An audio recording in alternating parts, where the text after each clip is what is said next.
네, 아무래도 또 그동안에 우리 증시가 다른 증시 대비로 많이 못 올라서 그런지 약간 눌려 있어서 그런지 오히려 또 이렇게 충격을 받을 때는 그 충격파가 좀 덜합니다. 유럽이나 미국 증시보다는 낙폭 제한적이고요. 양시장 모두 다 하락폭을 많이 좀 만회하고 있습니다. 현재 9시 43분 구간 지나갑니다. 작전 타임 가질 때죠. 오늘 해설에는요. 오늘 감독 함께 하겠습니다. 토마토 투자클럽 황윤석 전문가입니다. 전문가님 안녕하세요. 네, 안녕하십니까. 네, 이번 주 마지막 거래일인데요. 영 쉽지가 않습니다. 네. 오늘 작전명 어떻게 잡으셨어요? 오늘 작전명은 저는 미국 대 유럽 이렇게 잡아봤습니다. 미국 대 유럽. 뭔가 좀 대결 구도 이렇게 잡아주셨는데, 그 정부 정책, 이 돈을 푸는 유동성 정책과 관련해서 대립 구도를 최근에 좀 만들고 있죠. 어떻게 좀 이 부분에 포커스를 맞추셨나요? 미국은 잘 아시다시피 이제 12월 17일 우리 시간으로 금리 인상이 거의 기정사실화되고 그쵸? 있는 분위기잖아요. 근데 이제 유럽은 또 반대로 지금 추가적인 양적 완화를 발표를 했습니다. 어제. 근데 그게 이제 시장 기대치에 못 미친다는 반응이 나오면서 미국과 유럽 증시가 다 같이 동반 하락을 했습니다. 그래서 완전히 서로 상반되는 길을 가고 있는데 과연 그게 지금 우리 같은 신흥국이나 이머징 마켓 쪽에는 어떤 형태로 충격을 줄 것인가 하는 게 상당히 투자자들 입장에선 지금 상당히 주목해야 될 거리가 아닌가 그렇게 보고 있습니다. 네, 특히나 관련해서 이번 주에 또 이벤트가 많아가지고 네. 더욱더 포인트를 맞춰주신 것 같은데요. 그럼 오늘 체크 포인트로 조금 더 구체화해보죠. 오늘 체크 포인트 공개합니다. 네, 4가지 나왔습니다. ECB 양적 완화, 그리고 슈퍼달러, 여기에 금리 인상, 마지막으로 원자재입니다. 첫 번째로 일단 간밤에 나왔던 이 ECB 얘기부터 해봐야 될 것 같아요. 네. 실망스러웠죠? 네, 그렇습니다. ECB 양적 완화 사실 우선 그 발표가 나오고 나서 유럽 증시가 3%가 넘는 하락세로 마감이 그러니까요. 됐어요. 그래서 그 내용은 다들 잘 아시겠습니다만 기준 금리는 0.05%로 동결을 했고요. 예금 금리를 0.1% 추가 인하를 하면서 마이너스 0.3%가 됐거든요. 그리고 나서 그다음에 2017년 3월까지 양적 완화 기간을 연장하겠다. 이게 주요 골자라고 할 수 있습니다. 사실 시장에서 예상했던 거는 이거보다 훨씬 더 강력한 걸 원했었는데 자산 매입 규모 확대, 이게 네, 딱 그렇죠. 관심 포인트였잖아요. 네, 그렇습니다. 그래서 미국과 유럽 증시가 이런 것에 동반 실망하면서 하락 마감을 했고요. 네. 그래서 이 ECB 양적 완화에 대한 부분은 제가 볼 때 이제 호재로서의 가치는 상실했다라고 보여집니다. 그래서 기대했던 게 컸던 만큼 실망도 크지 않았나 그렇게 보여지고요. 네. 근데 문제는 뭐냐면 이제 과연 이 정도로 해서 실물 경기가 살아날 것이냐 하는 걸 좀 지켜봐야 되는데 과연 미국이 금리 인상을 하고 지금 유럽은 또 양적 완화를 했는데 그게 실물 경기에 반영이 되면서 살아나지 않는다면 사실은 또 다음 행보를 또 기다려야 되겠죠. 네. 지금 그러면 ECB 쪽에서의 흐름 짚어봤고, 두 번째 슈퍼달러입니다. 최근에 달러 인덱스가 100을 좀 넘어서는 흐름 나타내다가 또 ECB 쪽에서 이렇게 다소 좀 실망스러운 정책 내놓으면서 간밤에는 좀 달러 인덱스 밀렸는데요. 네. 어떻게 보세요? 그러니까 이제 강달러 시대를 넘어가서 슈퍼달러라고 하잖아요. 그러니까 지금 전 세계 글로벌 펀드, 사모펀드나 이런 쪽이 지금 달러를 매집하고 있다고 합니다. 그러니까 네. 그럴 정도인데 오늘 보면은 지수는 급락하면서 우리는 또 원달러 환율이 1,155원으로 또 하락하는 움직임을 네. 보여주고 있어요. 그러니까 투자자들 입장에서 굉장히 혼란스러울 겁니다. 최근에 슈퍼달러라고 하는데 네. 준비해오신 차트가 있죠? 네, 좀 네. 보면서 한번 설명을 보시면서 해주세요. 말씀을 드릴 텐데요. 그래서 지금 최근에 보면 달러 인덱스가 100을 넘어가면서 달러가 지금 급등하고 있는 양상을 보여주고 있는데요. 그래서 지금 최근에 이 달러 강세의 원인을 보신다면 너무나 잘 아시다시피 17일 날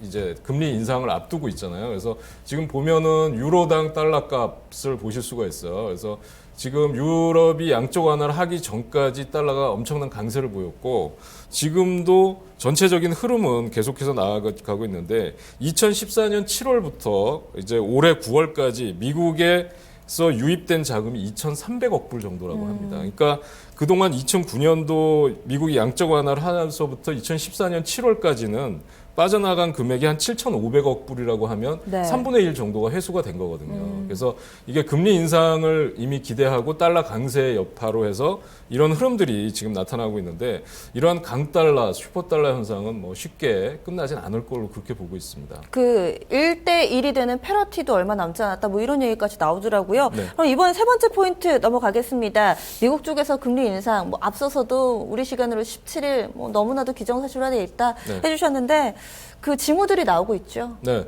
그러니까 10년 만에 첫 금리 인상이라고 합니다. 네. 그런데 뭐 미국 그 연준의 옐런 의장이 뭐 여러 번 연설을 통해서 강조를 했었잖아요. 그래서 이번에 그 경제 상황이 회복하는데 금리 정상화를 하지 않으면 나중에 그 금리 인상 속도가 훨씬 빨라지면서 그게 충격을 줄 수 있다로까지 경고를 했던 상황이니까 네. 이제 뭐 12월 17일 날 금리 인상을 하는 거는 이견이 없을 것 같아요. 근데 다만 금리 인상 속도를 어떻게 가져갈 거냐 그 이후에 그걸 보셔야 될 것 같고요.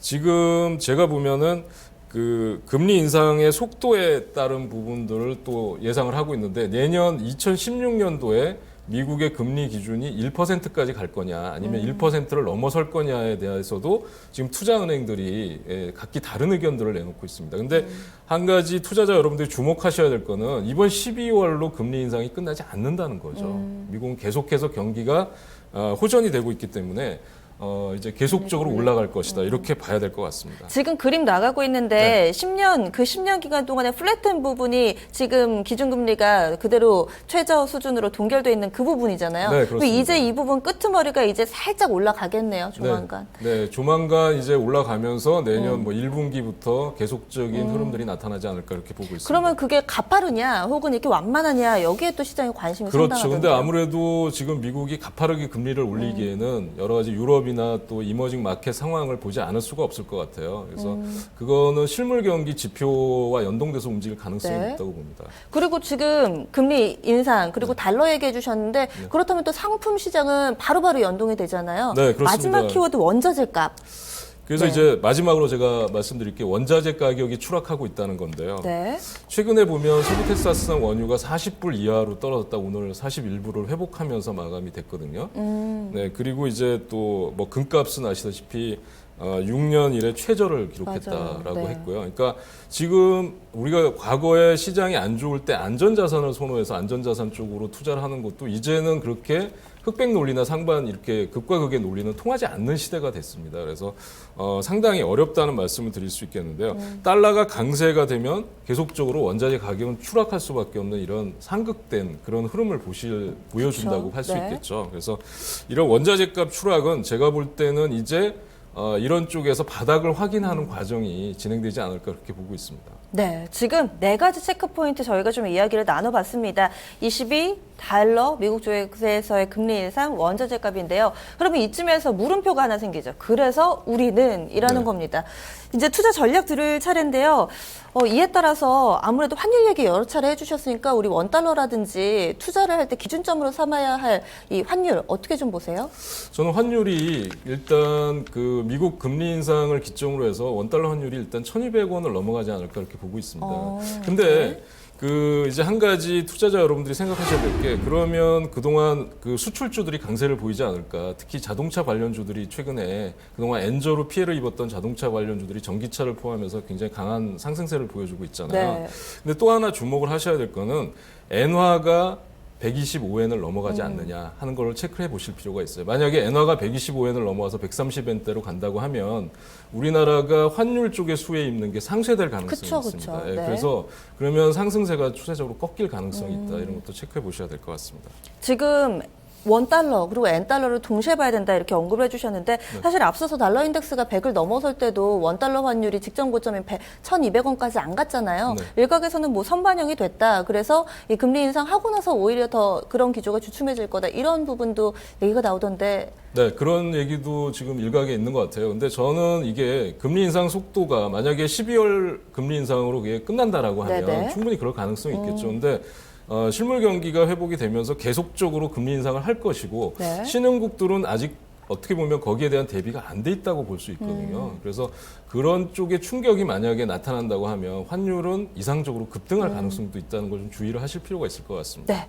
그리고 달러 강세, 그리고 엔화 같은 경우는 약간 약세, 서로 상쇄, 이럴 경우 수출주는 별로고, 그러면 어느 쪽 봐야 되나요? 네, 아니 그럼에도 불구하고 제가 볼 때는 이제 뭐 전기차라든지 뭐 태양광이라든지 이런 클린 에너지 쪽은 네. 중국과 연동돼서 있기 때문에 지속적인 그 성장 가능성은 있다고 봅니다. 그리고 네. 제약 바이오 업종에서 신약 개발과 관련된 모멘텀을 가지고 있는 업종들, 그다음에 최근에 보면 이 좀 시장이 이렇게 12월 17일까지는 아직 많이 남아 있잖아요. 네, 네. 그러면 그 시가총액이 적은 대선 테마주라든지 정치인 테마주로 시장이 몰리는 이유가 네. 기관이나 외국인들의 매물 폭탄 걱정을 할 필요가 없이 그들만의 랠리가 이어질 수 있다는 그런 그 안도감 때문이거든요. 네, 네.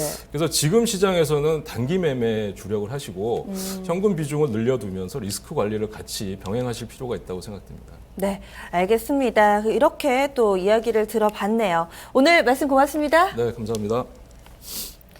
네, 어려운 장세 속에서 저희가 힘겹게 좀 전략을 세워봤습니다. 오늘의 작전 다시 한번 정리해드립니다.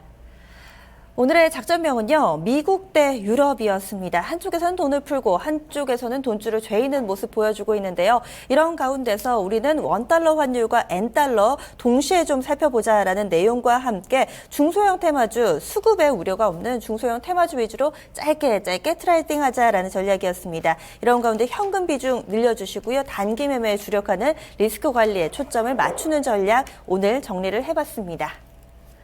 네, 전반적으로 좀 뾰족한 창보다는 큰 방패가 필요한 장세인 것 같습니다. 현재 시장 분위기 그래도 또 장 초반 대비로는 서서히 충격을 상쇄해가고 있는 모습이니까요. 이런 소나기 잘 피해 가시기 바랍니다. 여기서 인사드리겠습니다. 내일 뵙겠습니다. 고맙습니다.